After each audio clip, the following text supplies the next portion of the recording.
तो गाइस कैसे हैं आप सब लोग। फर्स्ट एपिसोड के साथ हासिल हुई। शुरुआत में दो लोगों को दिखाया जाता है जो कि एक क्लिफ के ऊपर खड़े होते हैं और उसके नीचे एक एबिस होती है, यानी कि एक खाई होती है और इस खाई को होपलेस डीमन एबिस कहा जाता है क्योंकि कभी यहाँ पर डीमंस और टेरेंस के दरमियान में फाइट हुई थी और कहा जाता है कि डीमन किंग यानी डीमन एम्परर यहीं पर इस जगह पर मरा था। तो ये दोनों लोग यहाँ पर क्यों खड़े होते हैं? इन दोनों लोगों ने अपनी फैमिली के एक यंग मास्टर को बोरी में बंद करके उसको मारकर यहाँ पर इस एबिस के अंदर फेंक दिया होता है। दोनों ऊपर खड़े बातें कर रहे होते हैं, एक दूसरे से कहता है कहीं लॉन्ग फैमिली वालों को इस बारे में पता न चल जाए। दूसरा उसे कहता है नहीं, उन लोगों को इस बारे में नहीं पता चलेगा। तभी ये लड़का कौन सा कोई महान इंसान था, ये एक बेवकूफ था और ऊपर से इसके पास तो कल्टीवेशन की पावर भी नहीं थी। वैसे भी ये याओ फैमिली का एक बहुत ही बेकार सा लड़का है, कौन सा इसके मरने पर किसी को फर्क पड़ने वाला है। दूसरा बंदा उसे कहता है लेकिन ये तुम्हारा भाई भी तो है, तुम भी तो याओ फैमिली के यंग मास्टर हो, ऊपर से ये लॉन्ग फैमिली का सन इन लॉ है यानी कि ये उनका दामाद है। दूसरा बंदा उसे कहता है अपनी बकवास बंद करो, हमने जो करना था वो कर दिया है, हमने इसकी डेड बॉडी को भी अब यहाँ पर फेंक दिया, अब ये यहाँ से बाहर तो नहीं निकल सकता। यही बात यहाँ पर लॉन्ग फैमिली वालों के दामाद की, तो उनको दूसरा दामाद भी दिया जा सकता है। मैं भी उनका दामाद बन सकता हूँ क्योंकि मैं भी तो याओ फैमिली का यंग मास्टर हूँ। वो दोनों यहाँ पर इसकी डेड बॉडी को बोरी में बंद करके फेंक कर वहाँ से चले जाते हैं। तो हमारे यंग मास्टर की यानी जो हमारा हीरो है जिसका नाम याओ जुई है, उसका हाथ उस बोरी के अंदर से बाहर निकलता है और बोरी के अंदर से उसका बहुत सारा ब्लड बह रहा होता है। यहाँ पर हमारा याओ जुई मर चुका है। उसके मरने के बाद उसका जब ब्लड वहाँ पर निकल रहा होता है क्योंकि जैसे इसको होपलेस डीमन एबिस कहा जाता है, तो यहाँ पर बहुत सारे डीमंस की आत्माएं भी रहती हैं। जब वो ब्लड वहाँ से बाहर निकलता है तो वहीं पर एक डीमन ऑफ पड़ा होता है, एक डीमन का जेम स्टोन या फिर इसको क्रिस्टल भी कह सकते हैं, वो पड़ा होता है। इसका ब्लड जब उस क्रिस्टल के साथ लगता है तो वो क्रिस्टल एक्टिवेट हो जाता है और उसके अंदर डीमन की सोल होती है वो जल्दी से वहाँ पर अपीयर होती है। उस क्रिस्टल के अंदर जो डीमन कैद था वो डीमन कहता है तो फाइनली आज किसी ने मुझे यहाँ पर अवेकन कर ही दिया। मैं तो कितने लंबे अरसे से यहाँ पर इंतजार कर रहा था कि कोई यहाँ पर आए और मुझे जगाए। फिर साथ ही वो हमारे याओ जुई की बॉडी की तरफ देखकर कहता है ये लड़का तो बहुत ज्यादा कमजोर है लेकिन ये मेरे किस काम का है। फिर साथ ही जब वो इसको इंस्पेक्ट करता है तो उसे पता चलता है कि इसके पास जो ब्लड वेसल्स है वो काफी ज्यादा स्पेशल है। वो कहता है लगता है कि ये मेरी हेल्प कर सकता है, मैंने अपनी सारी जिंदगी कल्टीवेट किया है और बहुत सारी पावर्स को हासिल किया, लगता है कि अब मैं सारी की सारी पावर्स इस लड़के को देने वाला हूँ क्योंकि इसी लड़के की बॉडी में मैं जिंदा हो सकता हूँ। तो उस क्रिस्टल के अंदर से उस डीमन की सोल बाहर की तरफ निकलती है और उस डीमन की सोल बाहर की तरफ निकलने के बाद उस बॉडी के अंदर हमारे याओ जुई की बॉडी के अंदर चली जाती है और वो डीमन हमारे याओ जुई से कहता है लड़के आज मैं तुम्हें ये वाली अपॉर्चुनिटी देने वाला हूँ, हो सकता है कि तुम अपनी सारी जिंदगी कचरे रहे होगे लेकिन अब तुम्हें कचरे नहीं रहे बल्कि अब तुम एक डीमन एम्परर बनने वाले हो।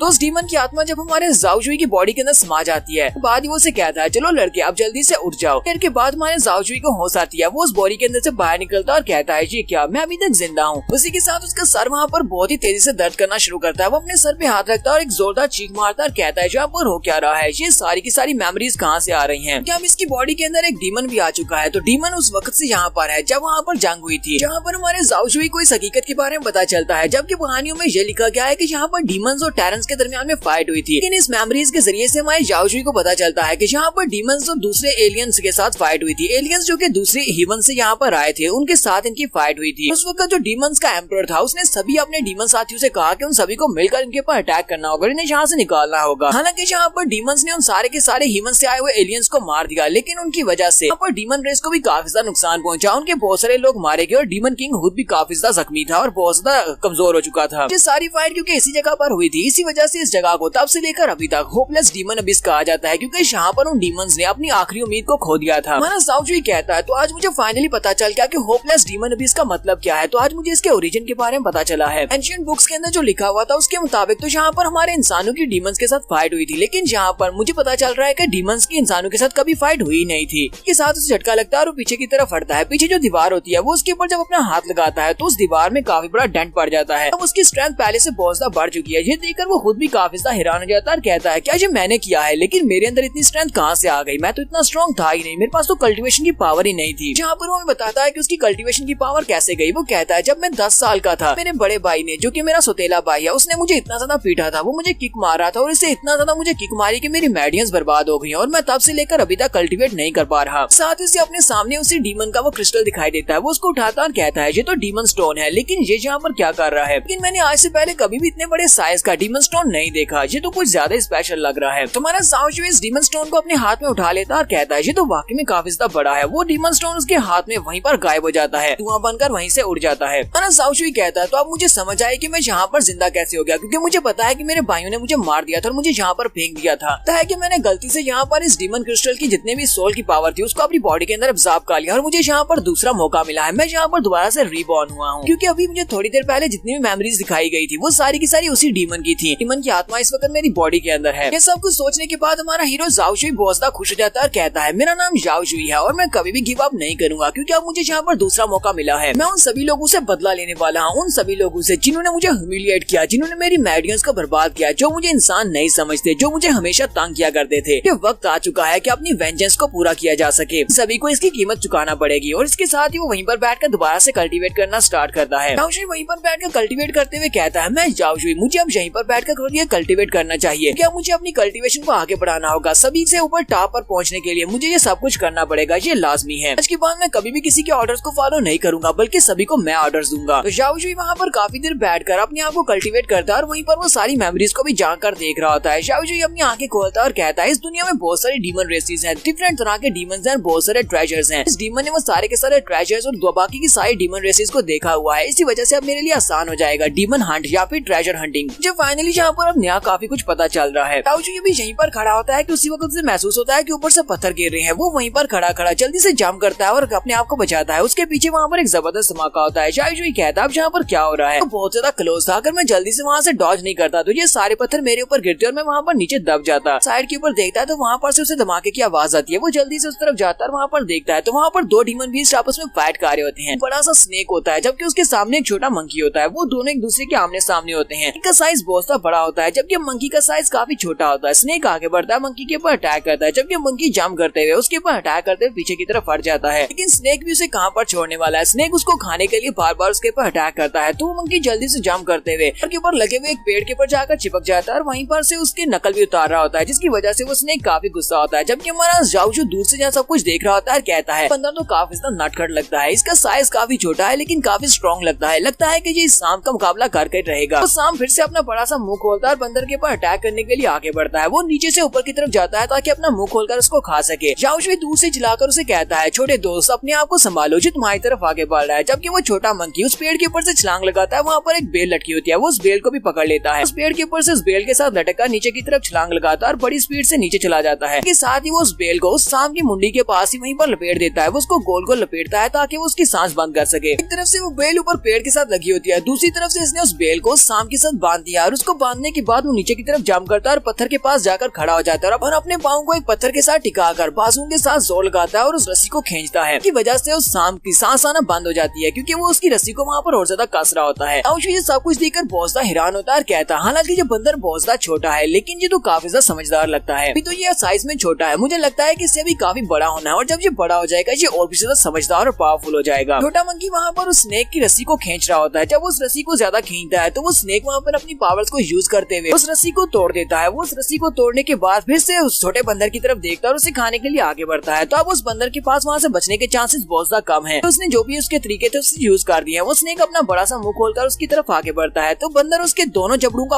अपने हाथों से पकड़ लेता है। वो दोनों हाथों के साथ उसके जबड़े को खोल कर रखा होता है। स्नेक अभी भी अपने मुंह को बंद करने की कोशिश कर रहा होता है ताकि वो इसी तरह ही उसे निकल जाए। जाओशुई कहता है, लगता है कि उस बंदर के हाथों से ये सब कुछ निकलता जा रहा है, मुझे उसकी मदद करना पड़ेगी वरना वो छोटा बंदर तो स्नेक का नाश्ता बन जाएगा। वहीं पर हमारे जाओशुई को साथ एक बड़ा पत्थर दिखाई देता है। वो कहता है, लगता है मैं उसकी हेल्प कर सकता हूँ। और हमारा जाओशुई भागता हुआ जाता है और जाकर उस पत्थर को उठाता है और उस पत्थर को उठाने के बाद जल्दी से ऊपर की तरफ जंप करता है और उस स्नेक के सर में जबरदस्त तरीके से वो पत्थर मारता है। वो पत्थर उस स्नेक के सर में लगता है तो वो पत्थर टुकड़े टुकड़े हो जाता है, लेकिन उस स्नेक के सर के ऊपर जरा भी असर नहीं होता क्योंकि उस स्नेक के जो स्केल्स होते हैं वो बहुत ज्यादा हार्ड होते हैं। जाओशुई कहता है, लगता है कि अब मेरी भी वाट लगने वाली है क्योंकि इसके स्केल तो बहुत ज्यादा हार्ड है और अब मैं भी इसके निशाने पर हूँ। तो वो स्नेक वहीं से अपनी पूंछ को घुमाता है और हमारे जाओशुई के ऊपर अटैक करता है, जिससे हमारा जाओशुई पीछे वाली दीवार के साथ जाकर पटकता है। जाओशुई के पीछे पटकने के साथ ही वो उठकर देखता है तो उसके मुंह से ब्लड निकल रहा होता है, यानी कि वो जख्मी हो जाता है। कि उसी वक्त वो बंदर की तरफ भी देखता है। वो बंदर जल्दी से जंप करते हुए दीवार के ऊपर से चढ़कर इसके बाहर चला जाता है, यानी क्लिफ के ऊपर चला जाता है। जाओशुई चिल्लाकर उसे कहता है, बंदर कहेंगे तुम तो कुछ ज्यादा ही बेवफा निकले। मैंने यहाँ पर तुम्हारी जान बचाने के लिए अपनी जान को दांव पर लगा दिया, लेकिन तुम यहाँ पर मुझे अकेले छोड़कर भाग रहे हो। साथ ही हमारा जाओशुई हंसना शुरू कर देता है और कहता है, क्या वाकई में ऐसा होने वाला है? मैं अभी अभी यहाँ पर जिंदा हुआ हूँ और क्या मैं यहाँ पर दोबारा से मरने वाला हूँ? वो बड़ा सा डीमन स्नेक भी हमारे जाओशुई के सामने आकर खड़ा हो जाता है। वो उसकी तरफ देखकर अपनी जुबान निकाल रहा होता है, जबकि हमारा जाओशुई कहता है, अब लगता है कि वाकई में यहाँ पर मरने वाला हूँ। लेकिन साथ ही उसी वक्त उसकी बॉडी के अंदर से वो डीमन की सोल जो होती है वो एक्टिवेट होती है और उसके अंदर से वो एक बड़ा सा डीमन बाहर निकलता है जो कि उसकी एनर्जी स्पिरिट फॉर्म में होता है। जाओजुई की आंखों का कलर भी चेंज हो जाता है और जाओजुई कहता है नहीं, मैं यहाँ पर मार नहीं सकता क्योंकि अभी तक मेरा वेंजेंस कंप्लीट नहीं हुआ। मुझे अभी अपने वेंजेंस के लिए यहाँ पर जिंदा रहना होगा, मुझे उन सभी से बदला लेना है। मैं कम से कम इस जगह के ऊपर किसी बड़े से स्नेक के हाथों से तो नहीं मर सकता। तो यहाँ पर हमें उस डीमन वैली के अंदर दिखाया जाता है कि वहाँ पर जबरदस्त एनर्जी निकल रही होती है, एनर्जी बहुत ज्यादा होती है और इसी एनर्जी के निकलने के बाद नेक्स्ट सीन में हमें दिखाते हैं कि जाओजुई ने इस बड़े स्नेक को मार दिया होता है। उसने स्नेक की मुंडी काट दी होती है और उसकी आंखों से भी ब्लड बह रहा होता है। फर्स्ट एपिसोड में देखा था कि उसकी आंखों का कलर ब्लैक हो जाता है। यहाँ पर उन्होंने स्नेक को मारते हुए इसको नहीं दिखाया, बस इस फाइट को स्किप कर दिया है।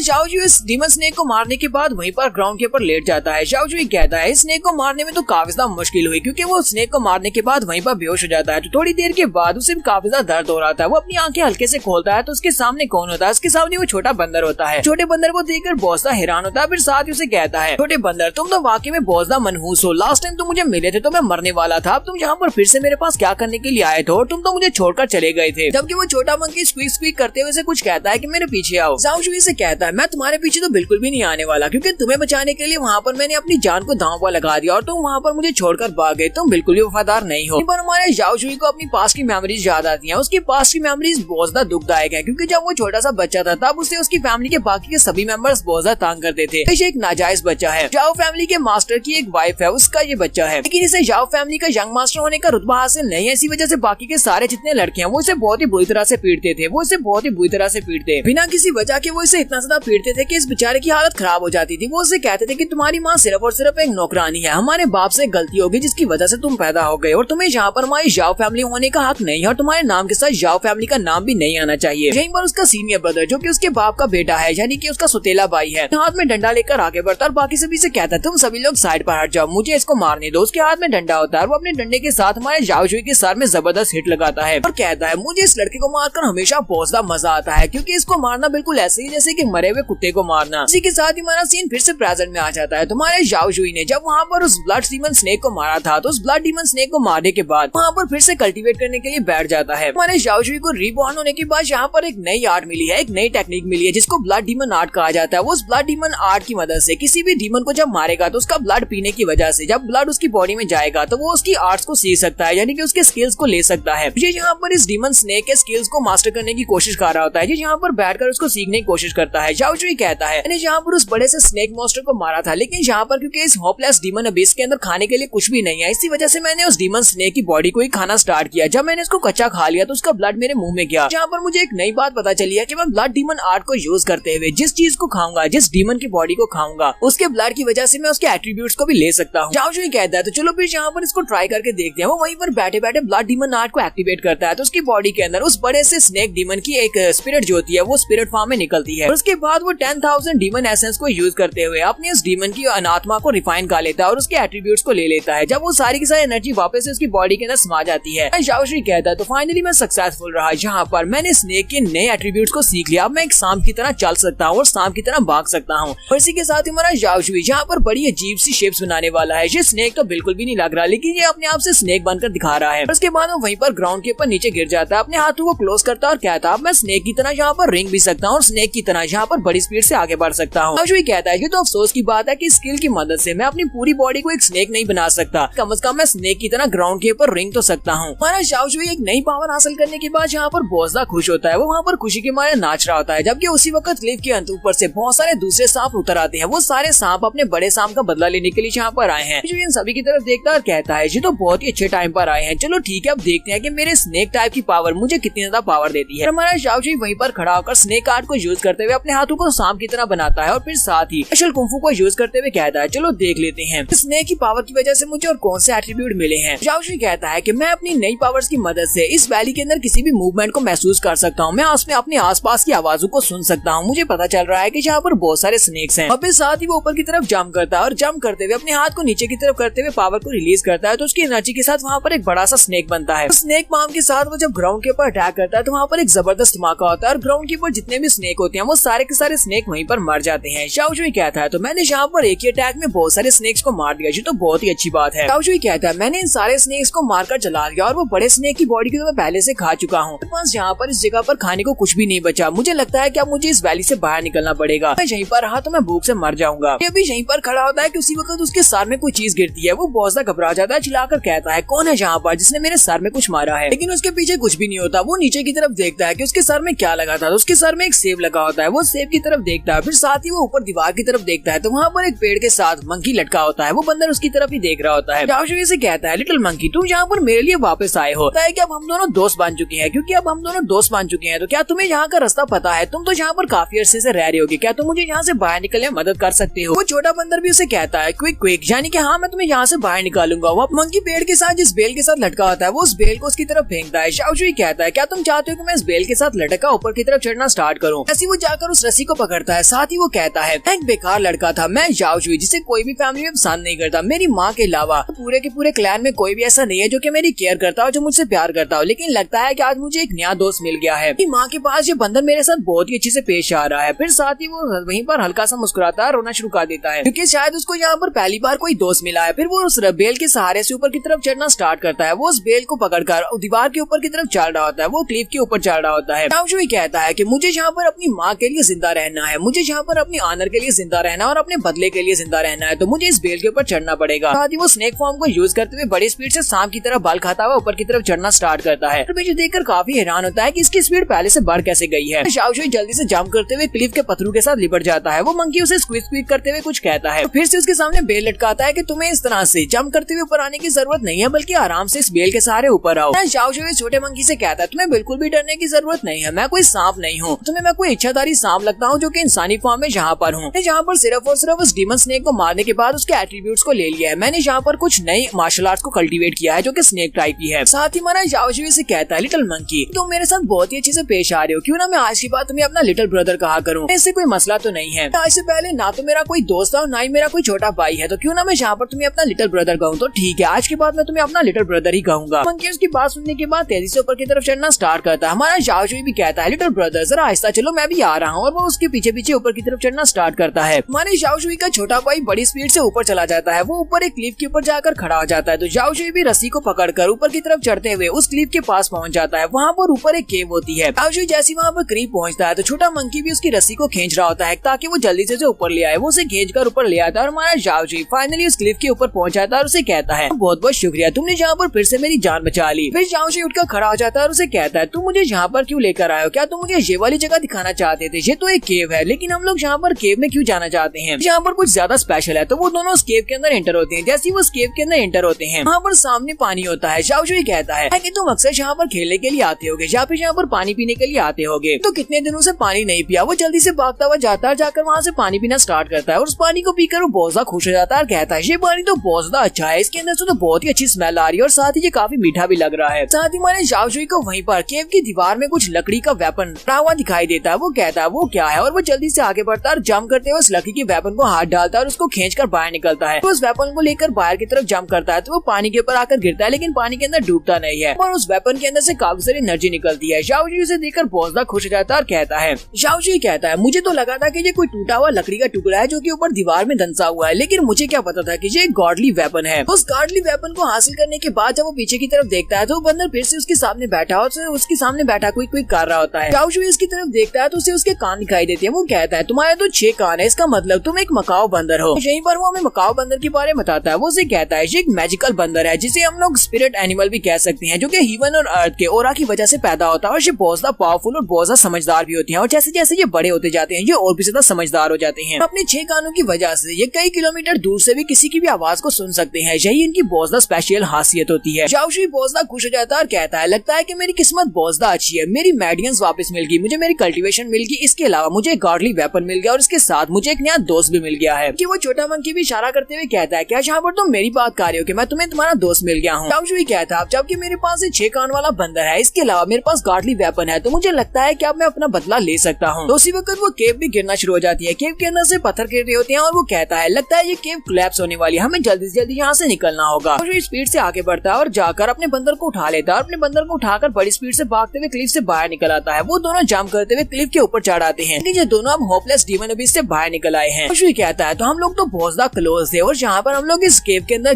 दब कर मरने वाले थे, लेकिन चलो अब हम लोग बाहर आ चुके हैं। झाओ शुई कहता है तो हम लोग अब बाहर आ चुके हैं, तो अब आगे का प्लान क्या है? वो अपने छोटे बंदर से कहता है लिटिल ब्रदर क्यों ना हम लोग अपने घर चलते हैं। छोटा बंदर भी उसे कहता है क्विक क्विक, हाँ चलो अपने घर चलते हैं। और सही पर हमारा जाओशी अपने घर की तरफ भी दिखाता है कि उसका घर एक पैलेस होता है क्योंकि ये दामाद है लॉन्ग फैमिली का और लॉन्ग फैमिली काफी पावरफुल फैमिली है। जाओशी यहाँ से सीधा अपनी लॉन्ग फैमिली में वापस जाएगा जहाँ पर उसकी वाइफ उसका इंतजार कर रही है। हमें लॉन्ग फैमिली के गेट का सीन दिखाया जाता है। लॉन्ग फैमिली जाओशैंग इंपीरियल सिटी में रहती है। उनके शहर का गेट काफी ज्यादा बड़ा होता है जहाँ पर 2 गार्ड्स खड़े होती हैं। जबकि हमारा जाओशी अपने छोटे भाई के साथ वहाँ पर पहुँच जाता है। वो वहाँ पर पहुँचता और कहता है चलो यहाँ पर हम लोग फाइनली पहुँच जाए और फाइनली मैं अपने घर वापस जाने वाला हूँ। जाओशी इस बात से बहुत ज्यादा खुश होता है कि वो बहुत जल्दी सिटी गेट के अंदर एंटर होगा और उसके बाद लॉन्ग फैमिली में जाकर अपनी होने वाली वाइफ से मिलेगा। ये यहीं पर खड़ा होता है कि उसी वक्त उसे घोड़े के पाँव की आवाज आती है कि घोड़ा बड़ी स्पीड के साथ भागता हुआ आ रहा है। तो दूसरी तरफ से एक बिगड़ा हुआ यंग मास्टर और इसकी बिगड़ी हुई बहन वो दोनों अपने घोड़ों के ऊपर वहाँ पर आ रहे होते हैं और साथ ही दूर दूर से चलाकर कह रहे होते हैं सभी लोग रास्ते से हट जाओ वरना तुम लोग घोड़े के नीचे आकर मर जाओगे। वो लोग अपने घोड़ों को बिल्कुल भी आहिस्ता नहीं कर रहे होते। गली में जो लोग होते हैं और जो गार्ड्स वगैरह होते हैं वो सभी लोग जंप करते हुए साइड पर हटते हैं और अपने आप को बचाते हैं कहीं ये वो घोड़ों के नीचे ना आ जाए। हमारा जाओशी और उसका बंदर भी ये देखकर काफी ज्यादा हैरान होते हैं। उसी वक्त वो घोड़ा उनके बहुत ज्यादा करीब पहुंच जाता है। घोड़ा वहाँ पर रुक जाता है, अपने पाँव को ऊपर की तरफ उठाता है और हमारा जाओशी और उसका बंदर बेचारे बहुत ज्यादा घबरा जाते हैं कि यहाँ पर क्या होने वाला है। तब बड़ी मुश्किल के साथ वहाँ पर ब्रेक लगाता है और ये दोनों बच ही जाते हैं। हमारा जाओशी वहाँ पर बहुत ज्यादा मिट्टी उड़ने की वजह से खांस रहा होता है कि उसे समझ नहीं आ रही होती कि इस बूढ़ी लड़की ने किया क्या। ये अपने घोड़े को उसके ऊपर चढ़ा देने वाली थी। ऐसी वहाँ से धूल मिट्टी हटती है और जाओशी सामने की तरफ देखने लगता है। उसी वक्त वो लड़की अपने हंटर को यूज करते हुए जाओशी के चेहरे के ऊपर अपने हंटर से अटैक करती है। उसके चेहरे के ऊपर कट लगता है, ब्लड निकलना शुरू हो जाता है। जाओशी अपने मुंह पर हाथ रखकर वहाँ पर खड़ा होता है जबकि वो यंग लेडी उसे कहती है क्या तुम मरना चाहते हो? क्या तुम्हें कोई और जगह नहीं मिली मरने के लिए? तुम मेरे घोड़े के सामने क्यों खड़े हो? तो हमारा जाओशी गुस्से के साथ घूरकर उसकी तरफ देखता है तो वो यंग मिस उसे कहती है लगता है कि तुम यहाँ पर ऐसे नहीं हटने वाले, तुम आगे से रेजिस्ट कर रही हो जबकि मैं तुम्हें हटने का कह रही हूँ। लगता है तुम मरना चाहते हो। हमारी हिम्मत कैसे हुई यहाँ पर मेरे सामने रेजिस्ट करने की? तो इस यंग मिस का नाम चुनलैन होता है। तो उसका भाई उसे कहता है चुनलैन तुम इस लड़के के साथ यहाँ पर बहस क्यों कर रही हो? जी तो पता नहीं कौन है और घटिया सा बैगर है। जी तो ये भिखारी दिखाई देता है। क्यों ना तुम अपने घोड़े के साथ इसको घोड़े के पाँव के नीचे देकर यहीं पर मार डालो। कौन सा इसके पीछे कोई रोने वाला है? हमारा जाओशी इन दोनों को पहचानता है। वो कहता है लगता है कि ये दोनों बेवकूफ फैमिली के जू फेंगबो और फेंग फैमिली की चुनलैन है। चुनलैन फेंगबो की बात सुनने की बात कहती है तो फिर ठीक है, आप देख रहे मैं कैसे से अपने घोड़े के पाँव के नीचे देकर रोन देती हूँ और उसके बाद देखती हूँ कौन जहाँ पर मुझे रोकता है। फिर साथ ही वो अपने घोड़े को लेकर आगे की तरफ बढ़ती है ताकि वो हमारे जाओशी को अपने घोड़े के नीचे दे सके। उसी वक्त उसका लिटिल ब्रदर जल्दी से जंप करते हुए उस घोड़े के मुंह पर चढ़ जाता है। घोड़े के मुंह पर चढ़ने के बाद अपने पंजे के साथ उस बेचारे घोड़े के मुंह पर सारी खराशन डाल देता है जिसकी वजह से वो घोड़ा बिदक जाता है और पीछे की तरफ जंप लगाता है। बेचारी चुनलैन उस घोड़े के ऊपर से नीचे गिर जाती है। उसके नीचे गिरने के बाद वो गुस्से के साथ सामने की तरफ देख रही होती है जबकि उसी वक्त वो मंकी जंप करते हुए उसके चेहरे के ऊपर भी आकर चढ़ जाता है और उसके चेहरे के ऊपर भी खराशे डालने लगता है। बहुत ज्यादा चिल्ला रही होती है, वो वहाँ पर चीखे मार रही होती है जबकि फेंगबो अपने साथियों से कहता है चलो जल्दी से आगे बढ़ो और इस बकवास बंदर को मार डालो। सबसे आगे फेंगबो खुद होता है। वो अपनी तलवार लेकर भागता हुआ आगे बढ़ता है। हमारा मंकी उसकी तरफ देखता है और वो अपनी तलवार के साथ उसके ऊपर अटैक करता है। मंकी जल्दी से जंप करते हुए पीछे की तरफ हट जाता है और उसके अटैक को अवॉइड कर लेता है जबकि वो दूसरे वाले के मुंह के ऊपर एक जबरदस्त किक मारता है और पीछे की तरफ जंप कर जाता है और फिर साथ ही उन लोगों की नकल भी उतारता है जिससे वो लोग और भी ज्यादा गुस्सा हो जाते हैं और कहते हैं ये तो बहुत ही कमीना बंदर है। वो अपने साथियों से कहता है जल्दी से आगे बढ़ो, मुझे इस बंदर का सर चाहिए, इसको मार डालो। और वो सभी लोग जल्दी से भागते हुए उस बंदर को मारने के लिए आगे बढ़ते हैं। वो लोग उस बंदर को मारने के लिए आगे बढ़ जाते हैं तो हमारा जाओशी अपने उस स्नेक आर्ट को यूज करते हुए सांप की तरह बड़ी स्पीड से आगे बढ़ता है और अपनी यंग मिस के सामने आकर खड़ा हो जाता है। वो चुनलैन के सामने खड़ा होता है, उसका हाथ पकड़ता है और उसे कहता है मिस चुनलैन तुम्हें यहाँ पर गिरे रहने की क्या जरूरत है? चलो जल्दी से उठकर खड़ी हो जाए, तुम्हारे जैसी यंग मिस यहाँ पर गिरी हुई बिल्कुल भी अच्छी नहीं लगती। तो उसको बाजू से खींचकर ऊपर खड़ा कर देता है। वो दोनों एक दूसरे की तरफ देख रहे होते हैं। फिर साथ ही चुनलैन गुस्सा हो जाती है और कहती है अपनी बकवास बंद करो, इस बंदर ने यहाँ पर मुझे नीचे गिराया है तो वो बंदर तो बिल्कुल भी जिंदा नहीं बचेगा। वो अपने साथियों से कहती है इस बंदर को मार डालो।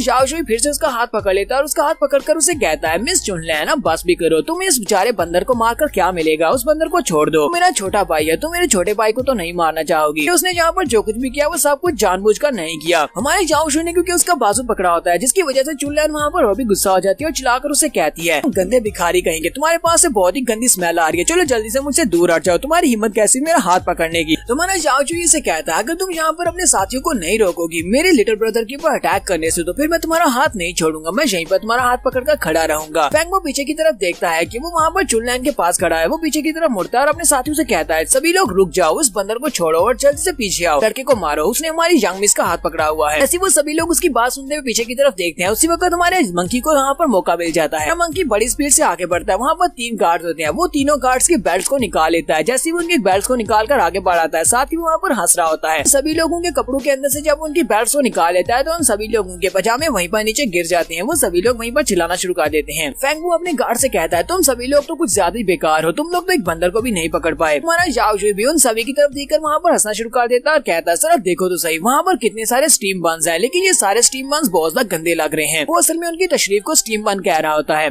तो फैंग वो अपनी तलवार को लेकर फिर से वहाँ पर गुस्से के साथ चिल्लाकर कहता है अपनी बकवास बंद करो, अब तुम्हारी बारी है। जाओ जी इसकी बात सुनने के बाद खामोश हो जाता है। फिर साथ ही वो जंग में चुनलैन की तरफ देखता है, वो उसकी तरफ देखता है तो उसे कहता है क्या यहाँ पर तो उससे भी बड़े बड़े स्टीम बन है, लेकिन यहाँ पर तो 2 स्टीम बन है। वो उसकी चेस्ट की तरफ देख रहा होता है। जाओ जी कहता है वो वाले स्टीम बन बिल्कुल भी अच्छे नहीं थे, लेकिन ये वाले तो बहुत ज्यादा टेस्टी लग रहे हैं, मेरे तो मुंह में भी पानी आ रहा है। साथ ही हमारे जाओ जी के मुंह से पानी भी बहता हुआ दिखाई दे रहा होता है। उसका बंदर भी वहाँ पर घूर कर देख रहा होता है कि यहाँ पर क्या करने वाला है। मिस चुनलैन चिल्लाकर कहती है फैंग वो जल्दी से यहाँ पर आओ और मेरी हेल्प करो। तो फैंग वो बड़ी स्पीड से भागता वहाँ पर आता और कहता है कमीने कहीं की तुम्हारी हिम्मत कैसे हुई चुनलैन की तरफ इस तरह देखने की, मैं तुम्हें मार डालूंगा। अपनी तलवार को लेकर आगे की तरफ बढ़ता है और हमारा जाओ जुई से कहता है तो तुम यहाँ पर मुझे मारना चाहते हो, देखते हैं कि तुम्हारे अंदर इतनी पावर है कि तुम मुझे मार सकते हो या नहीं। और वो भी स्नेक पार्ट को यूज करते हुए बड़ी स्पीड से भागता हुआ उसकी तरफ आगे बढ़ता है। फैंग वो ऊपर की तरफ जंप करते हुए अपनी तलवार के साथ जब उसके ऊपर अटैक करता है तो हमारा जाओ जुई इसके अटैक को अवॉइड कर लेता है। वहाँ पर एक जबरदस्त धमाका होता है। हमारा जाओ जुई ग्राउंड के ऊपर गिर जाता है क्योंकि अभी तक उसने अपनी स्नेक आर्ट को अच्छी तरह से मास्टर नहीं किया, इसी वजह से वो नीचे गिर जाता है और फैंग वो उसके सामने खड़ा होता है। फैंग वो उसे कहता है लगता है कि तुमने यहाँ पर कुछ ज्यादा ही स्पेशल मार्शल आर्ट्स की टेक्निक्स को मास्टर किया हुआ है, तुमने यहाँ पर किसी स्पेशल टेक्निक को यूज करते हुए मेरी तलवार को हरा दिया, लेकिन अब भी यहाँ पर कोई फायदा नहीं क्योंकि तुम आखिर पर मरने वाले हो और अब तुम्हारा खेल खत्म। और साथ ही वो अपनी तलवार को घुमाते हुए जैसे उसको मारने लगता है उसी वक्त उसके सामने आकर एक बाला गिरता है। वहीं पर रुक जाता है और सामने की तरफ देखता है। जाओ जुई पीछे की तरफ देखता है कौन आया है। वो सभी लोग वहाँ पर देखते हैं। यहाँ पर लॉन्ग फैमिली का एक सोल्जर आ जाता है। वो अपने बड़े से लाइन के ऊपर बैठा होता है। लॉन्ग फैमिली का सेकंड मेजर जनरल है जिसका नाम जाओ जैन है। जाओ जैन दूर से चिल्लाकर उसे कहता है मैं लॉन्ग फैमिली का मेजर जनरल हूँ, तुम्हारी हिम्मत कैसे हुई हमारे लॉन्ग फैमिली के दामाद के ऊपर अटैक करने की, हमारी लॉन्ग फैमिली के दरवाजे के ऊपर। फैंग वो भी वहाँ पर उस वायलेंट लाइन टाइगर को देखकर काफी घबरा जाता है और कहता है तो वाकई में सेकंड कमांडर है कि मैं यहाँ पर मुश्किल में पड़ने वाला हूँ। जाओ जैन उन सभी लोगों से कहता है सभी लोग मेरी बात को कान खोलकर सुनो, अगर फ्यूचर में कभी भी किसी ने हमारी लॉन्ग फैमिली के दामाद के ऊपर अटैक करने की कोशिश की उसकी पूरी की पूरी फैमिली को बर्बाद कर दूंगा। फिर वो अपने सोल्जर से कहता है चलो जल्दी से आगे बढ़ो और जाकर हमारे यंग मास्टर को ले आओ, हमारे दामाद को लेकर वापस आओ। और वो सभी सोल्जर्स आगे बढ़ते हैं कि फैंग वो अपनी तलवार को वापस रख लेता है और कहता है अब ये क्या बकवास है, लगता है कि यही वो लड़का है जाओ जुई, यानी कि वो जाओ फैमिली का यंग मास्टर, वो कचरा लड़का है जिसकी शादी लॉन्ग फैमिली में होने वाली है। अगली बार अगर ये लड़का मुझे मिला तो उसके बाद मैं इसको बिल्कुल भी नहीं छोड़ने वाला। हमारा जाओ जुई सोल्जर्स के साथ अपनी लॉन्ग फैमिली के घर में वापस आ जाता है। वो दरवाजा खोलकर जब अंदर आता है तो उसकी वाइफ भागती हुई आगे बढ़ती है और आकर उसके गले लग जाती है और उसे कहती है जाओ जुई तो तुम फाइनली वापस आ गए, चलो जल्दी से आओ और मेरे साथ खेलो। इस लड़की का नाम लॉन्ग जुएर है जो कि लॉन्ग फैमिली की यंग मिस है। तो जाओ जुई भी उसे देखकर काफी ज्यादा खुश होता है। जाओ जुई यहाँ पर हमें बताता है कि इसको कोई बीमारी है। वो सोच रहा होता है कि मुझे यहाँ पर कोई ना कोई इसका इलाज ढूंढना होगा ताकि मैं इसकी स्पिरिट को दोबारा से ठीक कर सकूं, इसकी बीमारी को ठीक कर सकूं। वहीं पर लॉन्ग जुएर की नजर उसके बंदर के ऊपर भी पड़ती है। वो कहती है ये बंदर तो बहुत ज्यादा प्यारा है, चलो ठीक है मैं फिलहाल इसी के साथ खेल लेती हूँ। वो उसके साथ भी वहाँ पर खेलना स्टार्ट कर देती है। तो उसी वक्त उसके फादर भी वहाँ पर आ जाते हैं जिनका नाम लॉन्ग टियानबा होता है, मिलिट्री के जनरल होते हैं। वो वहाँ पर आते हैं और उसे कहते हैं फिर तुम्हें यहाँ पर अपने गेस्ट के साथ इस तरह रूडली बिहेव नहीं करना चाहिए। जैसे टियानबा वहाँ पर पहुँचते हैं वो अपने दामाद की तरफ देखकर कहती है पहले तुझे लड़का बिल्कुल एक बेवकूफ हुआ करता था जिसके पास कोई भी कल्टीवेशन नहीं थी, लेकिन इसे देखकर लगता है कि इसकी कल्टीवेशन वापस आ गई है, ये तो अच्छी बात है। जाओ जुई से बताता है ग्रैंडफादर पिछले कुछ दिनों से गायब था क्योंकि कुछ लोगों ने मुझे किडनैप कर लिया था और मुझे किडनैप करने के बाद उन्होंने मुझे होपलेस डीमन अबिस के अंदर फेंक दिया था। मैं बड़ी मुश्किल से वहाँ से जिंदा बचकर बाहर आ पाया हूँ। उसके ग्रैंडफादर उसकी बात सुनने के बाद गुस्सा आ जाते हैं और कहते हैं ऐसा कौन है जो कि हमारी लॉन्ग फैमिली के दामाद के साथ ये सब कुछ करने की हिम्मत कर सके। इस एम्पायर के मिलिट्री का जनरल हूँ, जहाँ तक कि एम्परर भी मेरे सामने बहुत ही रिस्पेक्ट से बात करते हैं। आखिर किसकी इतनी हिम्मत है कि जो मेरे फैमिली के दामाद को उठाकर डीमन अबिस के अंदर फेंक गए। मुझे एक बार उन लोगों का पता चल गया तो मैं उनकी पूरी की पूरी फैमिली को बर्बाद कर दूंगा। हमारा जाओ जुई से कहता है ग्रैंडफादर आपको ज्यादा गुस्सा होने की जरूरत नहीं है, इस मंकी ने मेरी जान बचाई है, ये तो बहुत ही अच्छी बात है कि इसे रास्ता भी पता था और इसने मेरी जान बचा ली। लॉन्ग टियानबा भी ये बात सुनने के बाद बहुत ज्यादा खुश हो जाती है और कहते हैं लगता है कि गॉड ने हमारी सुन ली, तुम्हारी मेडियंस भी फिर से ठीक हो चुकी हैं और तुम दोबारा से कल्टीवेट कर सकते हो, ये तो बहुत ही अच्छी बात है। फाइनली मुझे मेरी फैमिली के लिए एक सक्सेसर मिलने वाला है। लॉन्ग टियानबा अपने लोगों से कहते हैं तुम सभी लोग यहाँ से बाहर चले जाओ, मैं यंग मास्टर को यहाँ पर पर्सनली हील करूंगा, मैं खुद से यहाँ पर हील करने वाला हूँ। बाकी के सभी लोग वहाँ से बाहर चले जाते हैं। उन सभी के चले जाने के बाद लॉन्ग टियानबा अपनी पावर्स को रिलीज करते हुए जाओ जुई की बॉडी के अंदर अपनी पावर्स को इंसर्ट करते हैं ताकि वो उसकी बॉडी को यहाँ पर हील कर सके। ग्रैंडमा उसकी यहाँ पर काफी ज्यादा हेल्प करते हैं ताकि उसे कल्टीवेशन पाथ के ऊपर आगे बढ़ा सके और उसे यहाँ पर ब्रेक थ्रू भी करवाते हैं। के बाद वो अपने पास से जिनसिंग निकाल निकालते हैं और उसे कहते हैं क्या तुम्हें पता है कि ये जिनसिंग कितनी स्पेशल है। ग्रैंडपा उसे कहते हैं ये वाली जिनसिंग खाने की वजह से तुम्हारी जान स्ट्रेंथ काफी ज्यादा बढ़ेगी, कल्टीवेशन में तुम्हें मदद मिलेगी। कितनी ज्यादा मदद मिलेगी ये तुम्हारी किस्मत के ऊपर डिपेंड करता है या फिर तुम्हारी बॉडी की कॉन्स्टिट्यूशन के ऊपर डिपेंड करेगा।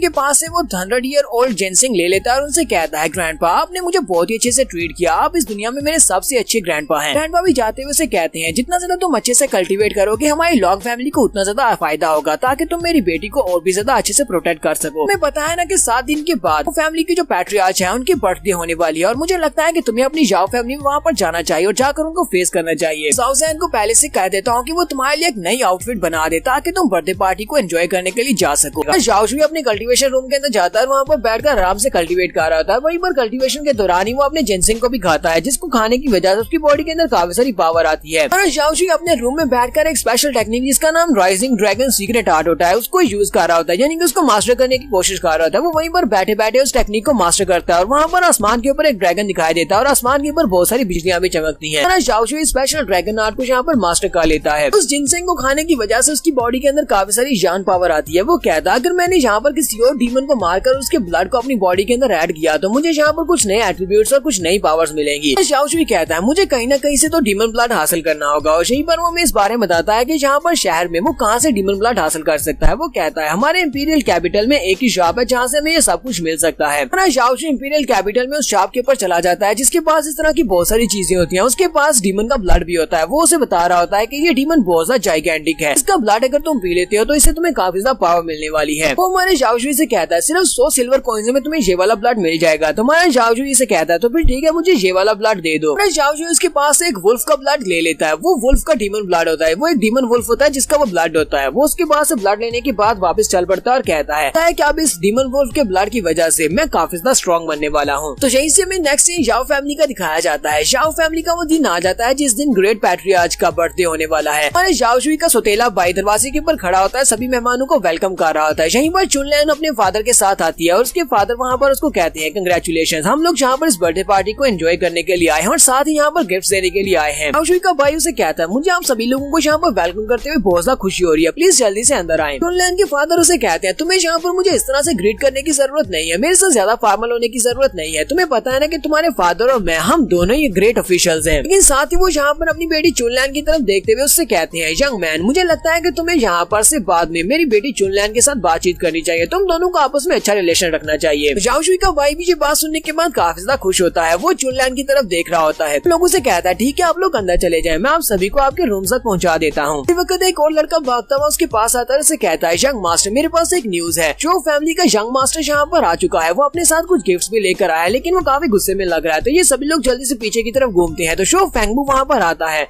यंग मास्टर उसके पास जाता है और उसे कहता है फेंगबू तुम्हें क्या हुआ, तुमने इस तरह का चेहरा क्यों बनाया हुआ, तुम तो काफी ज्यादा गुस्से में लग रहे हो। फेंगबू उसे कहता अपनी बकवास बंद करो, अब ये मत कहना कि तुम्हें नहीं पता कि कुछ दिन पहले मेरे साथ क्या हुआ था, तुम्हारी फैमिली के एक लड़के ने मुझे बहुत ज्यादा इंसल्ट किया था। यंग मास्टर से कहता है मुझे बताओ कि तुम्हारे साथ ये सब कुछ किसने किया, क्या तुम मुझे बताओगे ये सब कुछ किस बारे में बात कर रहे हो। फेंगबू से कहता है तुम्हारे छोटे भाई ने, तुम्हारे सौतेले भाई ने, जो कि अब लॉन्ग फैमिली का दामाद बन चुका है। शाओशुई का भाई ये बात सुनते ही पहले तो बहुत ज्यादा हैरान होता है कि वो अभी तक जिंदा कैसे है। वो उसे कहता है उस लड़के के साथ जो कुछ भी हुआ वो सब में मेरी कोई भी गलती नहीं है। उसे लगता है कि शायद यहाँ पर ये बात कर रहा है कि वो मर गया, लेकिन फेंगबू गुस्से के साथ चिल्लाकर उसे कहता है अरे उस सौतेले भाई ने ना सिर्फ अपनी कल्टीवेशन को वापस हासिल कर लिया है कि वो तो जान स्कॉलर लेवल तक भी पहुंच चुका है। चुनलैन भी उनके पास ही आ जाती है और उनसे कहती है तुम्हारा भाई वाकई में बिल्कुल भी नॉर्मल नहीं है, उस भाई की वजह से मुझे भी वहाँ पर काफी ज्यादा शर्मिंदगी फेस करना पड़ी, उसने हमारे साथ बहुत ज्यादा बदतमीजी की है। फेंगबू शाओशुई के भाई से कहता है आज मैं यहाँ पर तुम्हारे एल्डर को बर्थडे का गिफ्ट देने के लिए आया हूँ, ना सिर्फ उसे बर्थडे का गिफ्ट देने के लिए आया हूँ बल्कि मैं तुमसे एक फेवर भी चाहता हूँ। मैं उम्मीद करता हूँ कि तुम यहाँ पर मेरी मदद जरूर करोगे। शाओशुई का सौतेला भाई उसे कहता हाँ क्यों नहीं, मुझे बताओ, जहाँ तक हो सका मैं तुम्हारी मदद जरूर करूंगा। वो उसे कहता है मैंने सुना है कि उस लड़के शाओशुई की माँ अभी भी यहीं पर है, वो अभी भी जाओ फैमिली में है। यंग मास्टर भी उसकी बात सुनने के बाद हंसना शुरू कर देता और कहता हाँ वो अभी भी यहीं पर है, वो हमारी जाओ फैमिली में ही है। लगता है कि तुम यहाँ पर कुछ ज्यादा इंटरेस्टिंग करने वाले हो, चलो फिर ठीक है मेरे साथ आओ, मैं तुम्हें वहाँ पर लेकर चलता हूँ। शाओशुई का सौतेला भाई उनको अपने साथ लेता है। तो चुनलैन के साथ उसकी दोस्त भी होती है और साथ में फेंगबू, ये चारों लोग जल्दी से उस घर की तरफ जा रहे होते हैं। घर के दरवाजे के बाहर एक नौकरानी खड़ी होती है। तो शाओशुई का सौतेला भाई उससे पूछता है क्या वो कमीनी अंदर है। वो नौकरानी उसे कहती है यंग मास्टर लेडी जाओ अभी अंदर है। तो वो जल्दी से आगे बढ़ता है, उस बेचारी नौकरानी को थप्पड़ मारते हुए साइड के ऊपर फेंक देता और कहता है अपनी बकवास बंद करो, उस कमीनी औरत को यहाँ पर लेडी जाओ कहने की जरूरत नहीं है। और साथ ही वो दरवाजे पे किक मारते हुए अंदर आता है और कहता है कमीनी कहेगी कहाँ पर है तू, हमारे झाओ शुई की मदर उसके सामने सर झुकाकर बैठ जाती है और उसे कहती है, यंग मास्टर आप यहाँ पर क्या करने के लिए आए हैं? उसे कहता है, घटिया औरत, चलो जल्दी से अपना सर उठाकर बात करो। मैंने तुम्हें कितनी बार कहा है कि मेरे सामने इस तरह कमीनी औरतों की तरह ना बैठ जाया करो। तो झाओ शुई की मदर जब उनकी तरफ देखती है तो वो काफी ज्यादा खूबसूरत और यंग लेडी होती है। ये देखकर तो वो दोनों लड़कियां काफी ज्यादा हैरान होती है। चुनलैन जल्दी से आगे बढ़ती है और गुस्से के साथ उसे कहती है, तुम उस कमीने झाओ शुई की माँ हो, तो चलो जल्दी से यहाँ पर हमारे सामने घुटने टेक कर अपना नाक रगड़ो और हमसे माफी की भीख मांगो अपने बेटे की वजह से। झाओ शुई की मदर भी उठकर खड़ी हो जाती है और उनसे कहती है, तुम्हें मुझसे क्या चाहिए? आज तुम लोग यहाँ पर क्या करने के लिए आए हो? चुनलैन उसकी वजह से काफी गुस्सा होती है और आगे बढ़ने लगती है, जबकि उसी वक्त फेंगबो उसे रोक देता और कहता है, जरा रुको, मुझे इससे डील करने दो। और फेंगबो यहाँ पर ठड़कुना दिखाते हुए उसे कहता है, तुम्हें यहाँ पर कुछ भी करने की जरूरत नहीं है, अपने घुटने टेक कर माफी की भीख मांगने की जरूरत नहीं है, तुम्हें बस मुझे सर्व करना होगा। अगर तुमने मुझे यहाँ पर खुश कर दिया तो फिर ठीक है, मैं तुम्हारे बेटे की गलती को माफ कर दूंगा। तो बस सुनते ही आंटी झाओ काफी ज्यादा घबरा जाती है कि झाओ शुई का सौतेला भाई आगे बढ़ता है और उसे कहता है, यंग मास्टर फेंगबो, लगता है कि तुम्हारा इसके ऊपर दिल आ गया। चलो फिर ठीक है, अगर तुम चाहो तो तुम इसे अपने साथ लेकर जा सकते हो, तुम इसे अपनी फैमिली में जाकर रख लेना और तुम इसके साथ जो चाहे वो कर सकते हो। यंग मास्टर फेंगबो भी काफी ज्यादा खुश हो जाता है, कहता है, ये आइडिया तो काफी ज्यादा अच्छा है, लगता है कि मुझे बहुत ज्यादा मजा आने वाला है। वो आगे बढ़ता है और कहता है, उस कमीने झाओ शुई की मदर तो वाकई में बहुत ज्यादा खूबसूरत है और ये अभी बहुत ज्यादा जवान भी है। उसकी थोड़ी भी हाथ लगाता है और कहता है, मुझे इस औरत को बहुत ही स्पेशल ट्रीटमेंट देना चाहिए जिससे इसे मैं हमेशा याद रहूं। हमारी झाओ आंटी इसकी वजह से रोना शुरू कर देती है और फिर साथ ही उसको झटका देते हुए कहती है, अपनी बकवास बंद करो,